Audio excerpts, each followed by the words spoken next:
আসসালামু আলাইকুম প্রিয় বন্ধুরা, চলতে চলতে আজকে আপনাদেরকে নিয়ে চলে আসলাম সৈয়দপুর নীলফামারী। এটা হচ্ছে সৈয়দপুর বাজার। আর এই সৈয়দপুর বাজারটা সব সময়ের জন্য এরকম ভিড় লেগেই থাকে। তো আমরা দুই বন্ধু মিলে চলে আসলাম সৈয়দপুর বাজারে। আমার সাথে ইউসুফ ভাই ছিল, আর ইউসুফ ভাই সহ আজকে আমরা যাচ্ছি মার্কেট করার জন্য। তো এই সৈয়দপুর বাজারটা আসলেই প্রচুর ভিড় একটা শহর। এখানে আসলেই সপ্তাহে 7 দিন এরকমই ভিড় থাকে। আর এই সৈয়দপুরে এমন কোনো জিনিস নাই যেটা আপনি পাবেন না। আপনার যা দরকার উত্তরবঙ্গের মধ্যে রংপুর বলেন, দিনাজপুর বলেন, লালমনিরহাট বলেন, নীলফামারী বলেন, প্রত্যেকটা শহর থেকে এই সৈয়দপুরে মানুষ আসে বাজার করার জন্য, এবং নতুন নতুন নিত্য নতুন জিনিস এখানে পাওয়া যায়। এক কথায় ঢাকা শহরের পরে সৈয়দপুর বাজারটাকে আমরা মনে করি দ্বিতীয় ঢাকা উত্তরবঙ্গের মানুষ।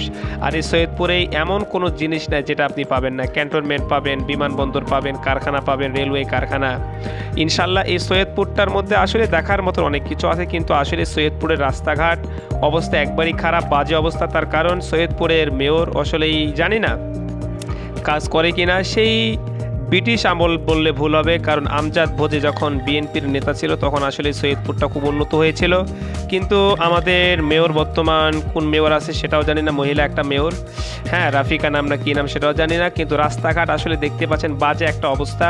সে 5 বছর থেকে দেখতে পাচ্ছি আমজাদ ভোজে মারা যাওয়ার পর থেকে রাস্তার অবস্থা একই অবস্থা। রাস্তার কোনো কাজ করে কিনা না চোখে পড়ে না, নাকি আল্লাহ জানে। তো সৈয়দপুরের মানুষেরা আসলেই প্রচুর ধৈর্যশীল মানুষ।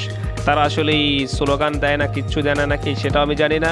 তো সৈয়দপুর সব কিছুই আছে, সব কিছু দিয়ে বিখ্যাত, কিন্তু আসলে রাস্তাঘাট দিয়ে প্রচুর বাজে অবস্থা। এই জন্য যারা সৈয়দপুরের মানুষ আছেন অবশ্যই আপনারা কমেন্টস করবেন আমি কথাটা ভুল বললাম কিনা। তো প্রিয় বন্ধুরা, আমরা সৈয়দপুর পুরো শহরটাকে এই ভিডিওতে আমরা দেখতে পারবো। এখন আমরা আসি প্লাজার সামনে। ইনশাল্লাহ এটা হচ্ছে সৈয়দপুর প্লাজা। দেখতে পাচ্ছেন প্লাজার সামনে রাস্তাটাও ভাঙ্গা। এই জন্য প্রিয় বন্ধুরা দেখতেই থাকুন ভিডিও এবং আমার সঙ্গে থাকুন। আপনারা কোন এলাকা থেকে এই ভিডিওটা দেখতে পাচ্ছেন সেটা অবশ্যই আপনারা জানাবেন, এবং পুরো ভিডিও দেখে একটা সুন্দর কমেন্টস করবেন।